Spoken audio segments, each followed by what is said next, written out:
کہ دیکھیں حیض کتنے دن ہوا کرتے ہیں. حیض کے کم از کم دن 3 دن ہے اور زیادہ سے زیادہ 10 دن حیض ہوا کرتا ہے.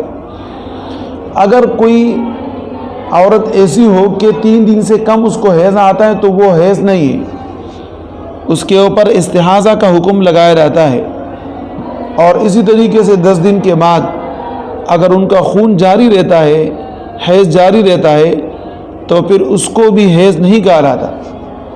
اس لیے کہ حیض کس کو کہتے ہیں؟ حیض کہتے ہیں اس خون کو کہ کسی صحت مند عورت کے رحم سے نکلے. یعنی حیض بیماری نہیں ہے, حیض صحت مند عورت کی علامت ہے. اور صحت مند عورت کے رحم سے جب کوئی خون نکلتا ہے اور اس خون کے رنگ لال ہو یا زرد ہو یا مٹیالہ رنگ ہو, اس کے اوپر خون کا اطلاق ہوتا ہے. لیکن یہ ہے کہ اس میں 3 دن کم از کم اور زیادہ سے زیادہ 10 دن کا خیال رکھنا چاہیے, اس کے دوران حیض ہی ہوگا. اب یہ کہ ایک عورت ہے, اس کی عادت ہے کہ اس کو 5 دن کا حیض آتا ہے اور اس سے ہٹ کے اس کا حیض ختم ہو جاتا ہے, تو اس کے لیے حیض کے دن 5 ہی دن ہے. اب ظاہر ہے کہ مثال کے طور پہ پہلا, دوسرا, تیسرا, چوتھا, پانچویں دن اس کا حیض رک گیا. اب اس عورت کی حکم یہ ہے کہ وہ غسل کر کے نماز اور تلاوت شروع کر دے. اور اگر کوئی مرد اس کے ساتھ ملنا چاہتا ہے تو وہ بھی مل سکتا ہے. تو یہ 5 دن اس کے لیے حیض ہے. لیکن اگر کوئی عورت ایسی ہے کہ اس کی 5 دن کی عادت نہیں ہے, اس کو اپنی عادت معلوم نہیں ہے, تو وہ ان 10 دنوں کے دوران انتظار کرے گی کہ 10 دنوں میں کون سے دن اس کا حیض رک جاتا ہے. جس دن وہ حیض رک گیا اور ان کو اطمینان آ گیا تو اتنی ہی دن اس کے حیض کے شمار ہوں گے, اور باقی اس کے بعد غسل کر کے نماز پڑھنا شروع کر دے گی. اور اگر کوئی اس طریقے سے عورت ہے کہ نئی بالغہ ہوئی, اس کو اندازہ نہیں ہے, اس کو اندازہ نہیں ہے کہ میرا حیض کب ختم ہوتا ہے, تو وہ نئی بالغہ لڑکی جو ہوگی وہ اپنے عادت کے مطابق پہلی مرتبہ اس کو جو آیا 6-7 دن, بس وہی 7 دن ہوں گے.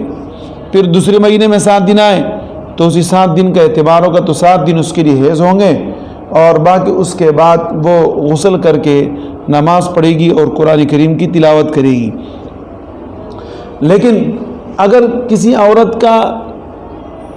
عورت کے حیض آنے کا ان کو صحیح اندازہ نہیں ہے, کبھی 5 دن آتا ہے, کبھی 7 دن آتا ہے, کبھی 8 دن آتا ہے, کبھی 9 دن آتا ہے, تو اس اعتبار سے 10 دن کے اندر اگر کبھی 5 آئے تو 5 دن حیض ہے, بس ختم. 6 دن آئے تو 6 دن حیض ہے, اس کے بعد ختم. 7 دن آئے تو 7 دن حیض ہے, 8 دن آئے تو 8 دن حیض شمار ہوں گے, 9 دن آئے تو 9 دن حیض شمار ہوں گے, 10 دن آئے تو 10 دن حیض کے شمار ہوں گے. بس 10 کے بعد پھر اعتبار نہیں ہوگا. پھر وہ اس حکم بھی ہوگی جیسے کہ کسی آدمی کا ناک بہتا ہے اور اس سے خون نکلتا ہے, تو ناک سے خون نکلنے والے کا حکم پھر اس عورت کے اوپر ہوگا, اور اس عورت کو مستحاضہ عورت سمجھا جائے گا. اور اس مستحاضہ عورت کے لیے کیا ہوگا؟ وہ یہی ہوگا کہ وہ غسل کرے گی اور اپنی نماز پڑھے گی. جیسے کسی آدمی کا خون نکلتا ہے تو خون نکلنے سے اس کو وضو ناقض ہو جاتا ہے, ٹوٹ جاتا ہے, اور اس کے بعد پھر وہ وضو کر کے یا غسل کر کے اس طریقے سے نماز پڑھتی ہے. تو اسی طریقے سے یہ عورت اپنی عادت اپنا کے نماز پڑھتی رہے گی. تو عورتیں ان چیزوں کا خاص خیال رکھیں کہ ضروری نہیں ہے کہ آپ کے 6 دن کی عادت کے مطابق حیض رک جائیں اور آپ 10 دن تک نماز نہ پڑھیں. نہیں, بس وہ 5 دن آپ کی عادت کے مطابق ہیں, ان 5 دنوں کے اوپر اکتفا کرنا ہے. اگر 7 دن آپ کی عادت ہے تو 7 دنوں کے اوپر اکتفا کرنا ہے, اور اگر 8 دن عادت ہے تو 8 ہی کے اوپر اکتفا کرنا ہے. ضروری نہیں کہ آپ نے 10 تک پہنچنا ہے. یعنی یہ 10 تک پہنچنا یہ آپ کے ایک مجبوری کی علامت ہو سکتی ہے کہ 10 دن تک آپ پہنچ گئے, لیکن اس کے بعد آپ کی مجبوری بھی ختم ہو گئی اور شریعت نے آپ کے اوپر بیماری کا حکم لگا لیا.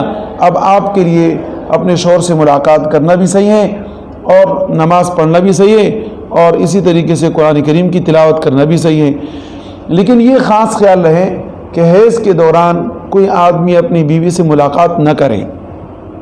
اسی کے دوران حیض اگر کوئی مرد کسی بیوی کے ساتھ اپنی بیوی کے ساتھ ملتا ہے تو قرآن کریم نے اس سے منع فرمایا اور حرام فرمایا ہے۔ اب اس کے لیے یہ ہے کہ یہ آدمی ظاہر ہے کہ ایک حرام کام کیا ہے، تو حرام کام کرنے کے بعد یہ آدمی توبہ کرے، اللہ پاک سے معافی طلب کرے۔ اور علماء یہ مشورہ بھی دیا کرتے ہیں کہ کم از کم 1 یا 2 دینار صدقہ کرے، یعنی 4.5 ماشے کے سونے کے اعتبار سے صدقہ کرے، تو یہ ہے کہ اللہ رب العزت ان کے اس گناہ کو معاف کر دیں گے اور ختم کر دیں گے۔